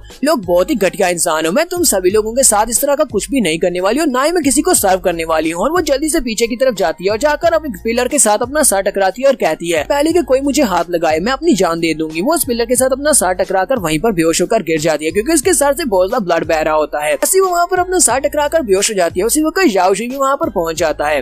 अपनी माँ के लिए कुछ लेकर आता है, उसके हाथ से वो चीज गिर जाती है और वो साथ ही कहता है, माँ। वो जल्दी से भागता हुआ जाता है और जाकर अपनी माँ को अपनी गोद में पकड़कर बैठ जाता है और कहता है, तुम लोगों ने मेरी माँ के साथ क्या किया? रोते हुए अपनी माँ से कह रहा होता है, माँ जल्दी से उठ जाओ, मैं ऐसे नहीं मर सकती, मैं यहाँ पर आया था ताकि मैं तुम्हें यहाँ से लेकर जा सकूँ। हम लोग यहाँ पर झाओ फैमिली में और ज्यादा नहीं रहेंगे, हम लोग यहाँ से जा रहे हैं, हम लोग अपना घर बनाएंगे। इसी वक्त कमांडर जैन आके पड़ते हैं और जाकर उसकी मॉम को चेक करने के बाद कहते हैं, ये ठीक है, फिलहाल के लिए ये बेहोश हो गई है। वो अपने पास एक पिल निकाल कर उसे दे देते हैं और कहते हैं, ये पिल इसे खाने दो, लगता है कि 3 दिन के बाद ये ठीक हो जाएंगी। हमारा झाओ शुई उस कमांडर से कहता है, ब्रदर झाओ, क्या तुम मेरी माँ को यहाँ पर प्रोटेक्ट कर सकते हो? मुझे पहले इन लोगों से बदला लेना है। फिर साथ ही वो उठकर खड़ा हो जाता है और उन सभी लोगों की तरफ घूर कर देखता है। झाओ शुई का सौतेला भाई कहता है, ये कमीना तो अभी तक जिंदा है, मुझे इससे निमटने के लिए कुछ न कुछ तो करना होगा। मुझे लगता है कि फेंगबो को यहाँ पर यूज करते हैं, इसकी जू फैमिली को यूज करते हुए इससे निपटा जा सकता है। साथ ही वो चिल्लाकर उसे कहता है, तुम हमारी फैमिली के कचरे हो और तुम्हें यहाँ पर हक नहीं है कि तुम हमारे सामने यहाँ पर खड़े होकर हमें गुस्से के साथ घूर सको। झाओ शुई इन सभी की तरफ देखता है और उनसे कहता है, तुम सभी को यहाँ पर मरना होगा। इसी के साथ ही वहाँ पर अपनी पावर्स को रिलीज करता है। वो एक चीख मारता है, उसकी बॉडी के अंदर से काफी सारी जान पावर रिलीज होती है। झाओ शुई ने डीमन वुल्फ के ब्लड को पिया था, जिसकी वजह से अब उसे नई पावर मिली है। वो डीमन वुल्फ के ब्लड फुल फिस्ट को यूज कर सकता है, यानी कि वो पंच मारेगा तो उसके पंच के अंदर वुल्फ के जितनी पावर होगी। वो आगे बढ़ता है उसे पंच मारने के लिए। सबसे पहले तो वो यंग मास्टर फेंगबो के चेहरे के ऊपर एक जबरदस्त पंच मारता है। वो उसे पंच मारता है तो फेंगबो उठता हुआ पीछे जाकर गिरता है। पीछे गिरने के बाद वो फिर से भागता हुआ आगे बढ़ता है और उसे कहता है, इतनी आसानी के साथ मैं तुम्हें छोड़ने वाला नहीं हूँ, आज मैं तुम सभी में से किसी को भी नहीं छोड़ूंगा। और वो आगे बढ़कर उसे एक जबरदस्त किक मारता है, वजह से वो उसके बाजू को तोड़ देता है। जब उसके बाजू को तोड़ देता है तो यंग मास्टर फेंगबो वहाँ पर जोर जोर से चिल्लाना शुरू कर देता है और वहीं पर गिरकर रोना शुरू कर देता है। उसके बाद हमारा जुनजी फिर से आगे बढ़ता है, दोनों बाजू से पकड़ लेता है और उसके दोनों बाजू को पकड़कर वो अपने पाँव को उसकी कमर पे रखता है और उसके दोनों बाजू उखाड़ देता है। इसकी वजह से फेंगबो और भी ज्यादा चिल्लाना शुरू कर देता है। बाकी के तीनों से देखकर बहुत ज्यादा घबरा जाते हैं। फेंगबो को इतनी बुरी तरह से पीटने के बाद फेंगबो तो वहाँ पर बेहोश हो जाता है। तो जबकि उसके बाद चुनलैन की बारी आती है, चुनलैन भागना शुरू कर देती है और कहती है, मेरे करीब मत आना, मेरे करीब मत आओ, हमारा झाओ शुई इसको भी नहीं छोड़ने वाला। वो आगे बढ़ता है और चुनलैन के चेहरे पर एक जबरदस्त थप्पड़ मारता है। सिर्फ एक ही थप्पड़ के साथ चुनलैन ग्राउंड के ऊपर जाकर पटकती है और वहीं पर बेहोश हो जाती है। हमारा झाओ शुई से कहता है, तुम्हारे जैसी घटिया औरत को तो मर जाना चाहिए, जो कि अपने सामने जहाँ पर दूसरी औरत के साथ ये सब कुछ होते हुए देख रही थी। के बाद वो तीसरी लड़की की तरफ आगे बढ़ता है, जो कि चुनलैन की दोस्त होती है। वो उसे कहती है, मुझे मत मारना, मैं तो बस इसकी दोस्त हूँ, इनके साथ यहाँ पर चली आई, मेरा इस सबसे कोई भी ताल्लुक नहीं है। हमारा झाओ शुई इस लड़की के मुंह पर एक जबरदस्त पंच मारता है, जिससे वो भी नीचे गिर जाती है। फिर साथ ही हमारा झाओ शुई इसके चेहरे के ऊपर अपना पाँव रख लेता है और उसे कहता है, तुम कह रही हो कि तुम्हारा इस सबसे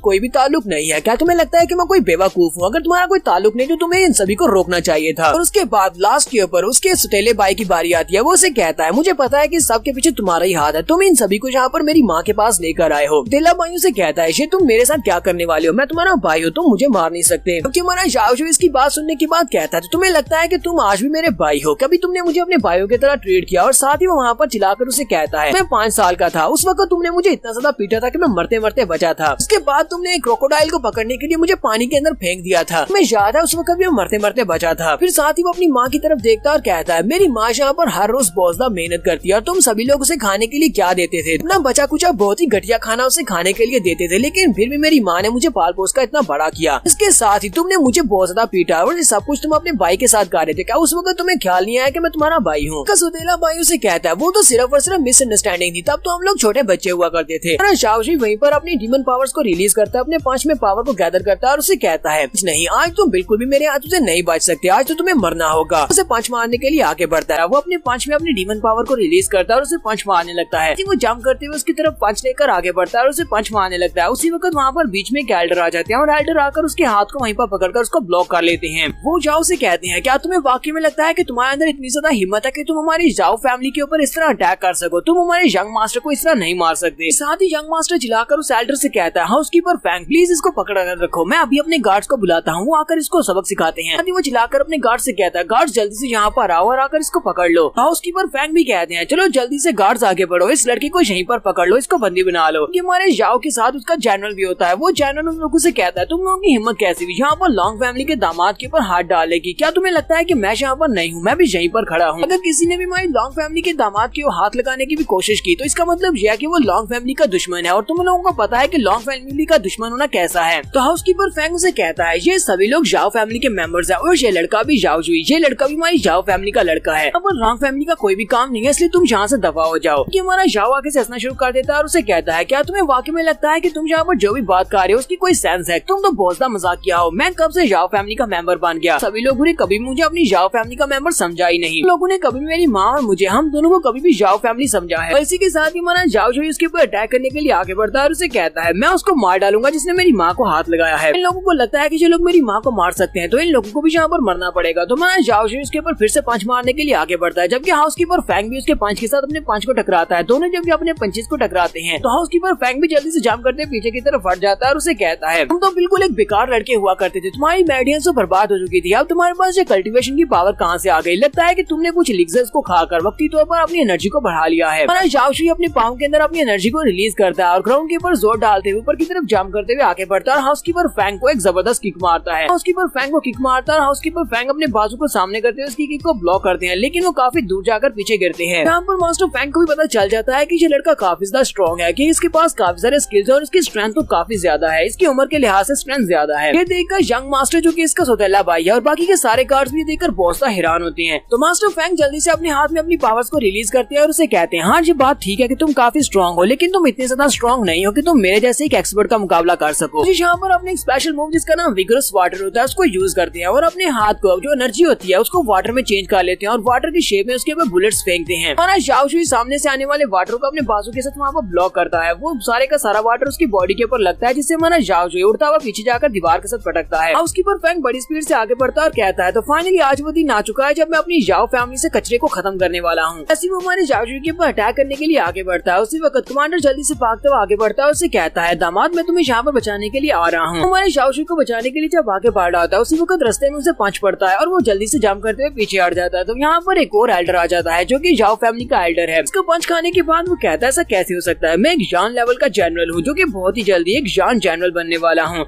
लोग इन सभी लोगों की कल्टीवेशन मुझसे लो है, लेकिन ये जहाँ पर मुझे पंच मारकर मेरी बराबरी कैसे कर सकता है। तो उसके सामने जो एल्डर खड़ा होता है वो काफी स्ट्रॉन्ग होता है। दूसरी तरफ हमारा जाओ जुई जो कि पंच खाने के बाद उसकी हालत अब खराब होती है, वो अपने आप को डिफेंड भी नहीं कर पा रहा था और हाउसकीपर फैंग उसके करीब पहुंच जाता है उसे पंच मारने के लिए। ऐसे वो उसे पंच मारने लगता है। उसी वक्त ग्रैंड पैट्रियार्च वहाँ पर आ जाते हैं और उसे कहते हैं बस करो, बस बहुत हो गया, यहीं पर रुक जाओ। वो सभी लोग रुक जाते हैं जबकि हमारे जाओ जुई का डैड भी वहीं पर उनके साथ ही होता है। उनका बेटा उनसे कहता है ग्रैंडफादर डैडी शुक्र है कि आप लोग यहाँ पर चले आए, अब देखो यहाँ पर क्या हो रहा है, ये लड़का मुझे मारने की कोशिश कर रहा था, ये पागल हो गया है। तो ये सभी लोग अब वहाँ पर ग्रेट पैट्रियार्च और उसके साथ पैट्रियार्च की तरफ देख रहे होते हैं। सभी लोग उसी की तरफ देख रहे होते हैं कि अब ये लोग यहाँ पर क्या फैसला करने वाले हैं। जबकि वो दूसरा बंदा जो कि बाद में आया था जिसने हमारे कमांडर के ऊपर अटैक किया था वो कहता है पता नहीं ये बुढ़ा खुसट यहाँ पर क्यों चलाया, आज मैंने लॉन्ग फैमिली के कमांडर को मार देना था। तुम्हारा जाओ जुई उन सभी लोगों को वहाँ पर देखकर बिल्कुल भी खुश नहीं होता, हालांकि वहाँ पर उसके सगे डैड भी होते हैं। हमारे जाओ जुई के डैड वहाँ पर उन सभी लोगों की तरफ देखते हैं। गार्ड्स काफी ज्यादा जख्मी होते हैं, वो सभी लोग एक दूसरे को उठा रहे होते हैं। हमारे जाओ जुई की हालत भी खराब होती है और साथ ही उसकी माँ की हालत भी खराब होती है। जो जाओ जुई के फादर जी सब कुछ देखने के बाद कहते हैं जहाँ पर हुआ क्या है, आज ये सारी सिचुएशन इस तरह कैसे बन गई। तो उनका बेटा जल्दी से भागता हुआ आगे बढ़ता है, चलाकर अपने फादर से कहता है फादर प्लीज मुझे बचा लो। साथ ही वो जाओ जुई की तरफ इशारा कर रहा था और उनसे कहता है मम्मी डैडी डैडी प्लीज यहाँ पर मुझे बचाओ। ये बंदा यहाँ पर आकर ये कह रहा है कि ये लॉन्ग फैमिली का दामाद बन चुका है। लॉन्ग फैमिली का दामाद बनने की बिना पर ये अपने साथ कमांडर को भी लेकर आया है, यहाँ पर मुझे मारने की कोशिश कर रहा है, मुझे इससे बचा ले। उसी वक्त उसकी माँ आगे बढ़ती है और चिल्लाकर कहती है इस लड़के की हिम्मत कैसे हुई, ये कमीना बेटे को यहाँ पर कैसे नुकसान पहुँचा सकता है, इस कमीने को आज जिंदा नहीं छोड़ा जाएगा। वो अपने हस्बैंड से कहती है जल्दी से आगे बढ़ो और इसको मार डालो, इसकी हिम्मत कैसे हुई, ये तुम्हारी नाजायज औलाद मेरे बेटे को मार रहा है। जबकि फादर चिल्लाकर उसे कहते हैं अपनी बकवास बंद करो, हमारे ग्रेट पैट्रियार्च यहाँ पर है, ये फैसला वही करेंगे कि इसके साथ क्या करना है। उसी वक्त ग्रेट पैट्रियार्च आगे बढ़ते हैं और जनरल जाओ से कहते हैं जनरल जाओ तुम यहाँ पर क्या मेरी बर्थडे पार्टी को खराब करने के लिए आए हो। जनरल जाओ भी आगे बढ़ते हैं और उसे कहते हैं सर प्लीज मुझे माफ करना, हमारा यहाँ पर आकर ऐसा करने का कोई भी इरादा नहीं था। हम लोग तो यहाँ पर आपकी बर्थडे पार्टी में अपनी फैमिली की तरफ से आपको गिफ्ट देने के लिए आए थे, यहाँ पर अपनी फैमिली के दामाद के साथ आया हूँ। कहते हैं तुम्हारी फैमिली का दामाद कौन है। वो पीछे की तरफ देखते हैं और कहते हैं क्या वाकई में ये तो जाओ जुई है, ये हमारी फैमिली का मेंबर है, क्या ये तुम्हारा दामाद है। तो जनरल जाओ जाकर हमारे जाओ जुई की माँ को उठा लेता है और उसे उठाकर आगे लाता है और आकर जाओ जुई को दे देता है। जाओ जुई अपनी माँ को उठा लेता है, अपने ग्रैंडपा की बात को इग्नोर करते हुए आगे की तरफ चल पड़ता है और साथ ही वो सोच रहा होता है मैं तुम्हें यहाँ से लेकर जा रहा हूँ। अपनी माँ से कह रहा होता है कि हम लोग यहाँ से जा रहे हैं, ये हमारा घर नहीं है, हम लोग अपना घर बनाएंगे। जाओ जुई अपनी माँ को उठाकर वहाँ से बाहर की तरफ चल देता है, जबकि वो सारे गार्ड्स वहीं पर रास्ते में खड़े हो जाते हैं और उसे कहते हैं तुम यहाँ से जा नहीं सकते। जाओ जुई चिल्लाकर उन सभी से कहता है तुम सभी लोग मेरे रास्ते से हट जाओ वरना मैं तुम सभी को मार डालूंगा। कोई भी मेरे रास्ते में नहीं आ सकता, कोई मेरा रास्ता नहीं रोक सकता। ग्रैंडफादर और उसके फादर दोनों ये बात सुनने के बाद काफी हैरान होते हैं। ग्रैंडफादर फिर से जाओ जुई से कहते हैं जाओ जुई यहाँ पर क्या हो रहा है, क्या तुम मुझे बताओगे। लेकिन जाओ जुई फिर से अपने ग्रैंडपा की बात को इग्नोर कर देता है और आगे की तरफ चल पड़ता है। अभी के सभी गार्ड उसके रास्ते में खड़े होते हैं और उसके रास्ते को ब्लॉक कर रहे होते हैं, जबकि हमारे जाओ जुई के फादर चिल्लाकर कहते हैं जाओ जुई तुम यहाँ पर अपने ग्रैंडपा की बात का जवाब क्यों नहीं दे रहे, कहीं तुम पागल तो नहीं हो गए, तुम एक कमीने घटिया बेशरम इंसान हो, अपने ग्रैंडफादर की बात का जवाब दो। हमारा जाओ जुई वहीं पर रुक जाता है और अपने फादर से चिल्लाकर कहता है तुम्हारे पास ऐसा कोई भी हक नहीं है कि तुम यहाँ पर मुझसे ये वाली बात कर सको कि मुझे किसे जवाब देना और किसे जवाब नहीं देना। उसके फादर उसे कहते हैं मैं तुम्हारा बाप हूँ। जाओ जुई से कहता है मुझे पता है कि तुम मेरे बाप हो, लेकिन सिर्फ और सिर्फ नाम के, क्योंकि तुम्हें आज भी इस बात का पछतावा होता है कि तुमने मेरी माँ के साथ वो सब कुछ किया जिसकी वजह से मैं पैदा हो गया। तुम्हारी जिंदगी का सबसे बड़ा पछतावा मैं हूँ।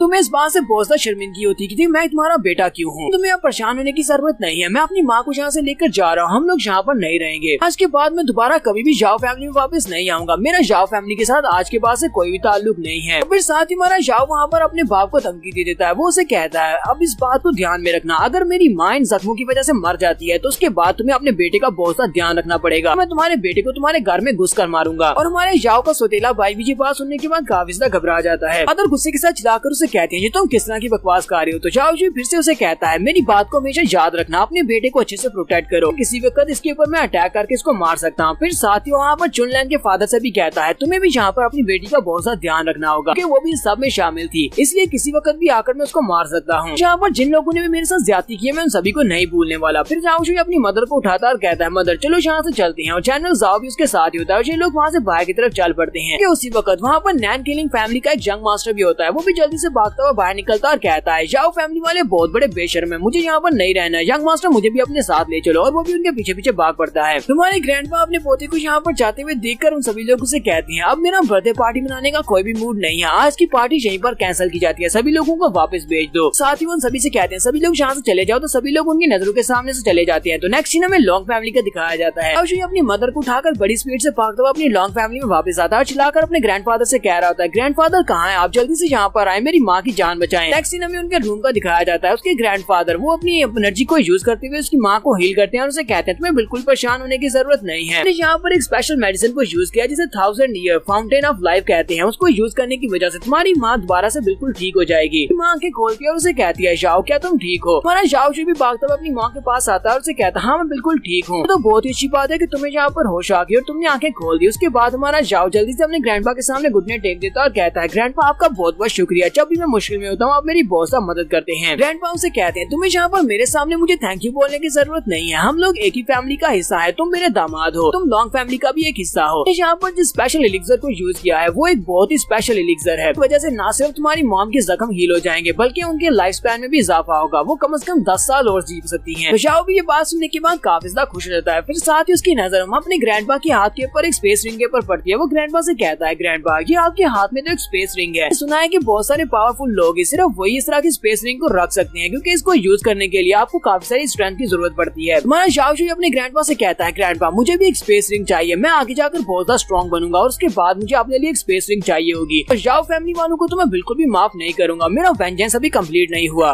ग्रैंडपा झाओ से कहते हैं, लड़के तुम बहुत ज्यादा अच्छे हो, अगर तुम यहाँ पर इस तरह मन लगाकर कल्टीवेट करते रहो बहुत ही जल्दी एक जीनियस बन जाओगे और टॉप पर पहुंच जाओगे। मैं चाहता हूँ कि तुम अच्छे से मेहनत करके कल्टीवेट करो। उसी वक्त जनरल झाओ अंदर आते हैं और उसे कहते हैं, नैन किलिंग के यंग मास्टर ने यहाँ पर काफी सारी जड़ी बूटियां बचाई हैं, वो काफी ज्यादा स्पेशल हैं, वो सारी की सारी एक्सेप्ट करने की इजाजत है, वो सारी दरवाजे के ऊपर पड़ी हैं। हमारा झाओ अपने ग्रैंडपा से कहता है, ग्रैंडपा मुझे लगता है कि नैन किलिंग फैमिली वाले हमें यहाँ पर इस्तेमाल करना चाहते हैं, वो लोग हमारे नाम को इस्तेमाल करके अपने ओपोनेंट के ऊपर प्रेशर डालना चाहते हैं। मुझे लगता है कि हमें उसके भेजे हुए तोहफों को एक्सेप्ट नहीं करना चाहिए। ग्रैंडपा जनरल झाओ से कहते हैं, जनरल तुम उन सारे के सारे गिफ्ट्स को ले लो और उन्हें अंदर रखवा दो। झाओ इस बात से काफी ज्यादा हैरान होता है कि अब इस बात का क्या मतलब है। झाओ उनसे कह रहा होता है, लगता है कि उन्हें हमारी मदद की जरूरत है, इसी वजह से वो यहाँ पर हमें रिश्वत के तौर पर ये सब कुछ दे रहे हैं। तो ग्रैंडपा हमारे झाओ को बताते हैं, ये बात वाकई में सच है कि वो रिश्वत के तौर पर हमें इतने सारे इन्फ्लुएंसेस दे रहे हैं। हाँ ठीक है, वो सारी जड़ी बूटियां और ट्रेजर्स हमें इसलिए दे रहे हैं। मैं आर्मी का जनरल हूँ और आर्मी का जनरल होने के नाते मैं उसे प्रोटेक्शन दे सकता हूँ, लेकिन अब जबकि हमारी लॉन्ग फैमिली इतनी ज्यादा स्ट्रॉन्ग नहीं रही, तुम्हें भी ये बात अच्छी तरह से पता है कि हमारी लॉन्ग फैमिली की जो बेस है वो कमजोर होती जा रही है। इसी वजह से जहाँ पर नैन किलिंग फैमिली के साथ एक अलायंस बनाना चाहता हूँ। नैन किलिंग फैमिली के पास काफी सारा पैसा और रिसोर्सेज है, हमारे पास थोड़े कुछ स्ट्रॉन्ग वॉरियर्स हैं, दोनों मिलकर एक अच्छी अलायंस बना सकते हैं, जिसकी वजह से हम दोनों का यहाँ पर फायदा हो सकता है। लोग उसके पैसे को यूज करते हुए यहाँ पर अपने स्टेटस को दोबारा से हाई कर सकते हैं। तो मुझे लगता है कि ये वाली डील ज्यादा फायदे की है। हमारे झाओ से कहते हैं, अगर तुम यहाँ पर एक हेजीमोन बनना चाहते हो जिसके पास ना सिर्फ स्ट्रेंथ हो बल्कि उसके पास एक स्पेस रिंग भी हो, तो सिर्फ और सिर्फ स्ट्रेंथ के साथ तुम्हें स्पेस रिंग नहीं मिलने वाली, बल्कि तुम्हें इस तरह का इंसान बनना होगा जो कि सही वक्त के ऊपर सही फैसला ले सके, तुम भी अपनी जिंदगी में एक अच्छे इंसान बन सको और तुम सोच सको कि तुम्हारे लिए क्या बेहतर है। तुम्हारा झाओ शुई अपने ग्रैंडपा से कहता है, ग्रैंडपा मैं इस सबक को कभी नहीं भूलूंगा, मैं इसको हमेशा याद रखूंगा। वो अपनी मॉम के पास चला जाता है, उसकी मॉम के पास जाकर बैठा होता है, तो साथ ही उसकी वाइफ भी वहाँ पर आ जाती है और कहती है, ये तो बहुत ही अच्छी बात है, अब मेरे पास एक मॉम भी है, और वो बहुत ज्यादा खुश हो जाती है। झाओ कहता है, अब मेरी माँ यहीं पर रहेगी और मुझे अपनी माँ को बहुत ज्यादा खुश रखना होगा। साथ ही वो कहता है, और मुझे मून के इलाज के लिए भी कुछ न कुछ करना होगा ताकि मैं इसकी बीमारी को ठीक कर सकूं। Next scene imperial meeting hall का दिखाया जाता है, जहाँ पर एम्परर अपनी कुर्सी के ऊपर बैठे होते हैं। तो एम्परर अपनी कुर्सी के ऊपर आराम से बैठे होते हैं, जबकि वहाँ पर उनके बहुत सारे मंत्री उनके सामने खड़े होते हैं। तो उन्हीं में से एक मंत्री आगे बढ़ता है और कहता है, योर हाइनेस मेरे पास एक प्रपोजल है। अरे नॉर्थर्न एरिया के जो जनरल है वो काफी ज्यादा बुढ़े हो चुके हैं क्योंकि उनकी उम्र हो चुकी है। तुझे यहाँ पर हमारे जनरल की बात कर रहे हैं, हमारे झाओ के ग्रैंडपा की। बुढ़ा मंत्री एम्परर से कहता है, एम्परर मैं यहाँ पर प्रपोज करता हूँ, यहाँ पर डोंग फेंग को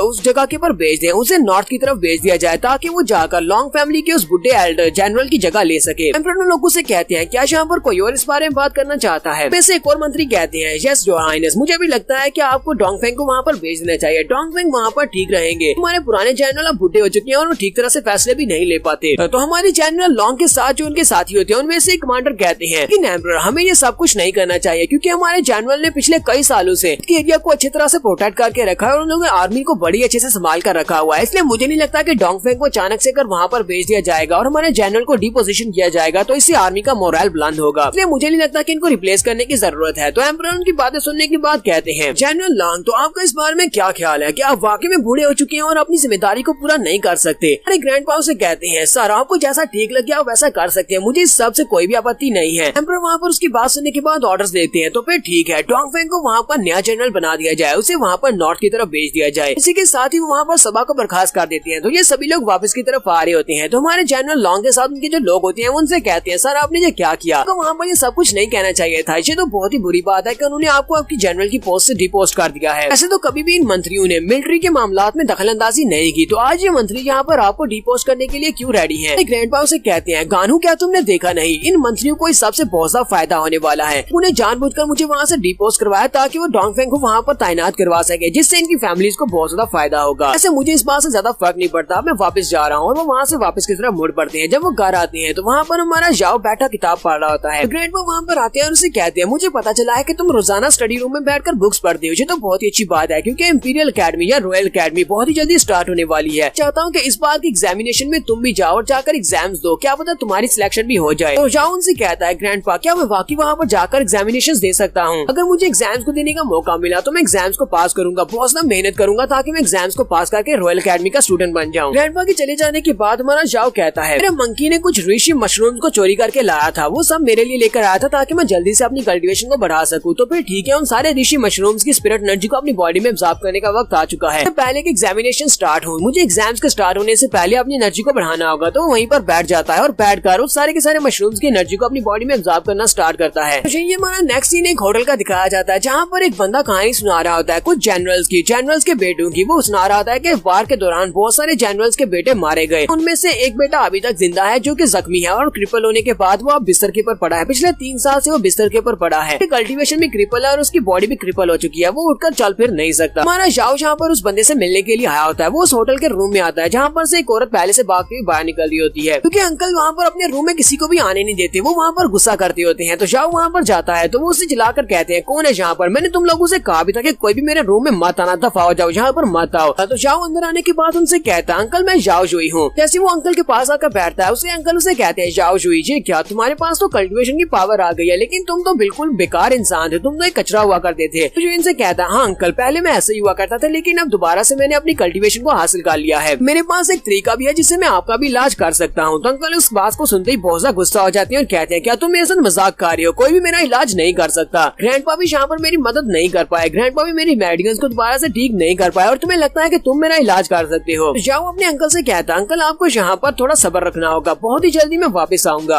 आपने देखा नहीं कि मेरी मेडिकल्स भी खराब हो चुकी थी, मेरी मेडिकल्स दोबारा से ठीक हुई हैं और मैं दोबारा से कल्टीवेट करना स्टार्ट कर दिया। अगर मैं अपने आप को ठीक कर सकता हूँ तो मैं आपको भी ठीक कर सकता हूँ। मुझे लगता है कि सिर्फ और सिर्फ 1 ही साल के अरसा में आप दोबारा से अपने पाँव के ऊपर खड़े हो जाएंगे। साथ ही वो अंकल से कहता है, ठीक है अंकल मैं आपको अगली बार फिर से मिलने के लिए आऊंगा। उसके वहाँ चले जाने के बाद उसके अंकल सोच रहे होते हैं, क्या वाकई में ऐसा हो सकता है? मैं पिछले 3 साल से बिस्तर के ऊपर क्रिपल होकर पड़ा हूँ, क्या मैं फिर से यहाँ पर दोबारा चल फिर सकूंगा? अब तो मुझे लगता है कि जाओ मेरे लिए कुछ ना कुछ करेगा। जाओ वहाँ से आने के बाद अकेडमी में एग्जामिनेशन की तैयारी करना स्टार्ट करता है। वो अपने घर में वापस आने के बाद जनरल जाओ से कहता है कि तुम यहाँ पर मुझे कुछ सिखाओ। वो इसको बॉक्सिंग टेक्निक सिखा रहा होता है, जो कि उनकी आर्मी की सबसे स्पेशल बॉक्सिंग टेक्निक होती है। जाओ वहाँ पर प्रैक्टिस कर रहा होता है, जबकि उसका जनरल जैन उसके ऊपर चिल्लाकर उसे कहता है, तुम यहाँ पर स्लॉटर बॉक्सिंग टेक्निक को सीखना चाहते हो? ये मिलिट्री स्टाइल की बॉक्सिंग है जिसको सीखना आसान नहीं है, तुम्हें यहाँ पर डेली इसकी प्रैक्टिस करना होगी। अगर तुम आर्मी को ज्वाइन करना चाहते हो तो फिर तुम्हें इसके एसेंस को सीखना होगा, तुम्हें बैटलफील्ड में जाकर ही पता चलेगा कि ये बॉक्सिंग किस तरह सीखी जाती है। तो ग्रैंडपा वहाँ पर आ जाते हैं, ग्रैंडपा बहुत ज्यादा गुस्सा हो जाते हैं और जनरल जाओ पर गुस्सा करते हैं और उसे कहते हैं अपनी बकवास बंद करो। जनरल जाओ वहीं पर उनके सामने झुक जाता है और कहता है, जनरल प्लीज मुझे माफ कर दे, मुझे लगता है कि मैंने कोई गलती कर दी है। ग्रैंडपा उसे कहते हैं, दोबारा कभी भी इस तरह नहीं होना चाहिए, अगर तुमने दोबारा इस तरह का कोई काम किया तो फिर मैं तुम्हें सजा दूंगा। कि हमारा जाओ सोच रहा होता है अब यहाँ पर क्या हुआ, ग्रैंडपा जाओ के ऊपर इतना ज्यादा गुस्सा क्यों कर रहे हैं। वो वहाँ पर खड़े खड़े सोच रहे होते हैं, मेरी लॉन्ग फैमिली में से बहुत सारे लोग आर्मी में जाकर अपनी जान गंवा चुके हैं, अब मैं अपने दामाद को वहाँ पर जाकर इसकी जान गंवाने नहीं दे सकता। देखो तो जरा, जहाँ पर जनरल जाओ इसको आर्मी में जाने के लिए कह रहा है, मैं इसको आर्मी में नहीं भेजने वाला। तो साथ ही ग्रैंडपा जाओ से कहते हैं, जाओ तुम इस ट्रेनिंग को छोड़ो और जाकर वहाँ पर यंग मास्टर से मिलो। नैन किलिंग फैमिली का यंग मास्टर तुमसे मिलने के लिए काफी बार आ चुका है, लगता है कि तुम्हें उससे मिल लेना चाहिए, जाओ जाकर उससे बात करो। जाओ ग्रैंडपा को छोड़कर सीधा नैन किलिंग फैमिली के यंग मास्टर से मिलने के लिए चला जाता है। तो नैन किलिंग फैमिली के यंग मास्टर से कहता है, अगर हम दोनों की फैमिलीज आपस में हाथ मिला ले तो मुझे नहीं लगता कि हम दोनों की फैमिलीज को कोई हरा सकता है, हम दोनों बहुत ही पावरफुल फैमिलीज बन जाएंगी। और वैसे भी अगर तुम लोग जहाँ पर हमारी मदद करोगे तो बदले में तुम्हें बहुत सारे रिसोर्सेज मिलेंगे, इससे तुम्हें भी फायदा होगा। जाओ से कहता है, क्या तुम्हें लगता है कि हमारा यहाँ पर फायदा होने वाला है? ठीक है मैं यहाँ पर अपनी डिमांड्स रखता हूँ। वो उसके सामने 3 उंगलियां करता है। तो नैन किलिंग यंग मास्टर कहता है, क्या तुम्हें यहाँ पर हमारे रिसोर्सेज का 30% चाहिए? ये तो कुछ ज्यादा है। ठीक है कि हम लोग मुश्किल में हैं, लेकिन इतने भी मुश्किल में नहीं है कि तुम यहाँ पर हमारा फायदा उठा लो। साथ ही वो रोना शुरू कर देता है। तो जाओ आगे बढ़ता है और उसे कहता है, बस भी करो, मुझे लगता है कि ये वाली डील बहुत अच्छी है। ठीक है हमारी इस नई दोस्ती के नाम चलो हम लोग कैनिबल पवेलियन में चलते हैं और जाकर सेलिब्रेट करते हैं। तो यंग मास्टर नैन किलिंग उसे कहता है, लेकिन बॉस वो वाला कैनिबल पवेलियन वो तो बंद हो चुका है। जाओ उसे कहता है, लेकिन ऐसा कैसे हो सकता है, वो कैसे बंद हो गया? यंग मास्टर नैन किलिंग उसे कहता है, उसके ऊपर किसी ने कब्जा किया हुआ है, इसी वजह से हमें उसे बंद करना पड़ा। जाओ उसे कहता है, अब जबकि तुम्हारी प्रॉपर्टी का 30% हमारा है, इसका मतलब यह है कि वो कैनिबल पवेलियन के ऊपर हमारा भी 30% हक है, तो हम लोग वहाँ पर जा सकते हैं। ऐसा कौन है जो कि हमारी लॉन्ग फैमिली के कैनिबल पवेलियन के ऊपर कब्जा कर सकता है? चलो मेरे साथ आओ। हमारा जाओ अपने साथ जनरल जाओ को भी लेता है और साथ में अपनी फैमिली के कुछ लोगों को लेता है और साथ ही नैन किलिंग यंग मास्टर होता है। ये सभी लोग चल पड़ते हैं कैनिबल पवेलियन को बचाने के लिए। ये सभी लोग बड़ी बहादुरी के साथ चलते हुए जा रहे होते हैं। जबकि नेक्स्ट सीन रात के वक्त का दिखाया जाता है। रात के वक्त ग्रैंडपा कहते हैं, तो फाइनली तुम लोग वापस आ गए, पूरा दिन तुम लोग कहाँ पर थे? अरे जाओ और साथ में जनरल जाओ, उन दोनों बेचारों को बहुत ही बुरी तरह से मार पड़ी होती है। तो ग्रैंडपा उन दोनों से कहते हैं, तुम दोनों की ये हालत कैसी हुई, क्या तुम कहीं से मार खाकर आए हो? जाओ अपने ग्रैंडपा से कहता है, ग्रैंडपा कुछ भी नहीं, हम लोगों ने तो कुछ लोगों के साथ पंगा लिया था, वो लोग हमारे एक होटल के ऊपर कब्जा करके बैठे हुए थे, तो हम लोगों को जाकर उनको सबक सिखाना पड़ा, हमने उन्हें अच्छा सबक सिखाया है। ग्रैंडपा उनसे कहते हैं, ये तो तुम लोगों ने बहुत ही अच्छा किया, कभी भी फाइट में मार खाकर वापस मत आना और उनको अच्छी तरह से सबक सिखा कर लाना, ताकि उन्हें पता चले कि लॉन्ग फैमिली वाले कितने ज्यादा पावरफुल है। यहीं पर ग्रैंडपा हमारे जाओ को बताते हैं कि तुम्हारी रॉयल एकेडमी के एग्जाम स्टार्ट होने वाले हैं, कल का दिन निकाल कर परसों वो टेस्ट स्टार्ट होंगे और तुम्हें अच्छी तरह से तैयारी करना होगी। इसलिए हमारी सीरीज यहाँ पर स्टार्ट होने वाली है। एकेडमी में जाकर ये एग्जाम देगा और उसके बाद ज्यादा मजा आने वाला है। नैन किलिंग फैमिली का सीन भी दिखाते हैं। नैन किलिंग फैमिली के जो फादर होते हैं वो अपने बेटे को देखकर काफी खुश होते हैं और कहते हैं तुम फाइनली वापस आ ही गए। बेटे को देखते हैं तो उस बेचारे की हालत भी काफी खराब होती है, वो भी मार खा कर आया था। फादर उसे कहते हैं ये क्या, तुम्हें क्या हुआ? मैंने तुम्हें वहाँ पर भेजा था उनकी यंग मास्टर के साथ निगोशिएट करने के लिए, लेकिन तुम तो वहाँ से मार खा कर आए हो। लॉन्ग फैमिली वालों को हमारे साथ अलायंस क्रिएट नहीं करनी। बेटा चिल्लाकर उसे कहता है नहीं, मेरा बॉस जाओ तो बॉस दा अच्छा इंसान है, मैंने उसके साथ अच्छी तरह से निगोशिएट कर लिया, लेकिन हम लोग तो कैनिबल पवेलियन से मार खा कर आए हैं। हमने अपने कैनिबल पवेलियन को आजाद करवा लिया है उन गुंडों से जिन्होंने उसके ऊपर कब्जा किया हुआ था। वैसे भी लॉन्ग फैमिली का मास्टर जाओ रॉयल एकेडमी को ज्वाइन करने के लिए टेस्ट देने के लिए परसों जाने वाला है। नेक्स्ट एपिसोड में सब कुछ हमें रॉयल एकेडमी के बारे में बताया जाएगा, पर इनके एग्जाम स्टार्ट होंगे। पहले तो वहाँ पर एग्जाम में से कम्प्लीट करना पड़ेगा, उसके बाद भी स्टूडेंट बन जाएगा। एपिसोड की एक्सप्लेनेशन अच्छी लगी हो तो कमेंट करके जरूर बताइएगा। चैनल को सब्सक्राइब कर दें, वीडियो को लाइक और शेयर कर दें। शुक्रिया।